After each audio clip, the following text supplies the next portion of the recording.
When a flood hits, it always feels so sudden, so chaotic. But what if it isn't? What if all the warning signs were actually there, but we just couldn't connect the dots in time? Well, today we're going to look at how a new generation of technology is completely changing our defense against floods, moving us away from just reacting to disasters and towards intelligently predicting them.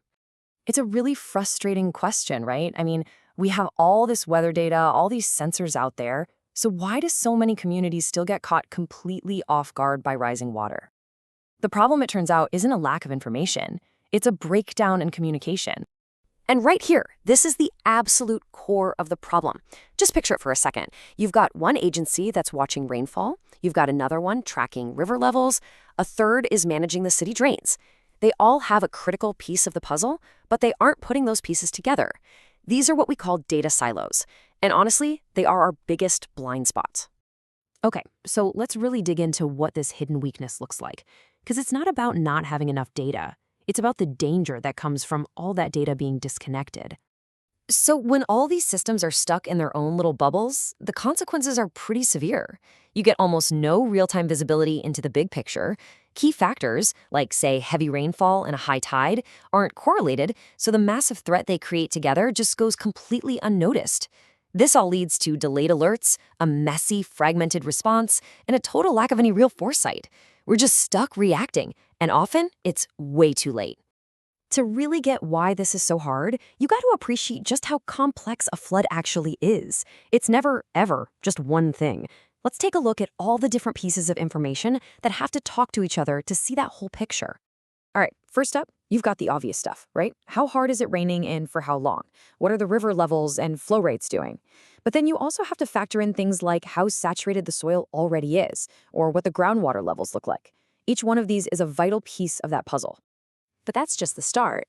Now let's layer on the city itself and the coastal environment. How full are the city drains? Are the stormwater pumps actually working? Are the floodgates open or closed? And if you're near the coast, what's the tide doing? A high tide combined with heavy rain can be an absolute disaster, but you'd only know that if you're watching both at the same time. And believe it or not, it gets even more complex. The local topography, the land use, think concrete jungle versus a green park, that all changes how water runs off. And here's the kicker, something most people don't even think about, the health of the monitoring system itself. A sensor with a low battery or a network outage makes all that data totally useless. So after hearing all that, you can start to feel just how chaotic this all is. But here's the game-changing question. What if we could just break down those silos? What if all these different factors, all these sensors, could talk to each other, to one central intelligence, in real time? This is where we pivot from the problem to the solution. The solution is what we call an intelligent warning system. And the best way to think about it is like a city's digital nervous system for floods. It senses everything, everywhere, all at once, and it connects all those signals into a single, understandable picture. And the whole process really breaks down into 4 simple steps. First, you sense. All the little IoT devices out in the field are collecting the raw data. Second, you analyze. A central rule engine figures out what's happening right now based on a bunch of preset conditions. Third, you predict. An insight layer looks for trends to forecast what's probably going to happen next. And finally, the part that actually matters to us, alert. A notification layer automatically blasts out targeted warnings to the right people at exactly the right time. Here is a perfect, simple example of that analyze step at work. An old, siloed system just sees heavy rain. Another one sees a rising river.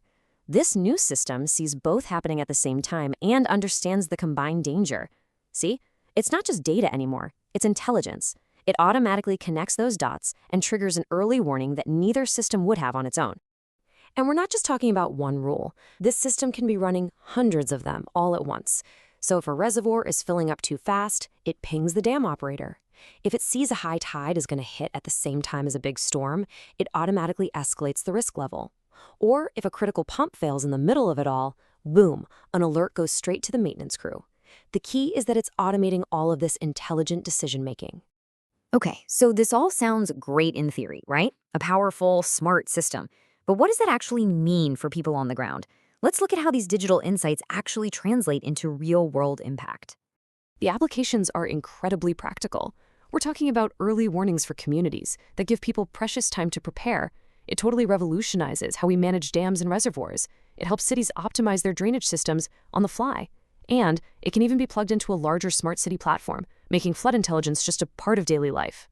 Let's just focus on dam management for a second, because this is huge. Instead of freaking out when a reservoir is already dangerously full, this system can predict that it's going to reach capacity in, say, the next few hours. This lets operators do a controlled, proactive water release, preventing a catastrophic overflow. That is a massive leap forward in safety. And the best part is, this isn't some far-off sci-fi concept. There's a really clear roadmap for making it happen. It's a structured, 5-phase process that starts with a deep risk assessment of the area, then deploying that network of sensors. After that, it's about configuring the platform's rules, developing those all-important predictive models, and finally, training the teams who will use the system to keep their community safe. When you put it all together, what we're really talking about here is a fundamental shift in our thinking. We're moving away from this constant defensive, reactive posture and moving toward a future where we can proactively manage our relationship with these big environmental risks. I mean, just look at the difference. We're going from being reactive to being proactive, from delayed evacuations to predictive insights, from a fragmented, chaotic response to coordinated action, and most importantly, from suffering avoidable damage to actually ensuring public safety. This is the new way of doing things. And when you make that shift, the benefits are just massive. Response times get slashed. Evacuation plans become so much smarter. All the different agencies can finally coordinate like a well-oiled machine. Damage to critical infrastructure is minimized, and we get a ton of data that helps us plan even more resilient cities for the future. You know, the source material for this explainer puts it perfectly. Resilience isn't just about building higher walls anymore. It's about building smarter systems. It absolutely requires an integrated intelligence platform that connects all those dots, from the rainfall to the river levels to the city drains, all in real time. So I'll leave you with this thought. We've just seen how this kind of thinking can totally transform our defense against flooding, turning all this scattered data into life-saving wisdom. The question now is, what's next? If we can do this for floods, what other complex urban challenges, from traffic jams to air quality to emergency response, could we solve if we finally just got all of our data to talk to each other?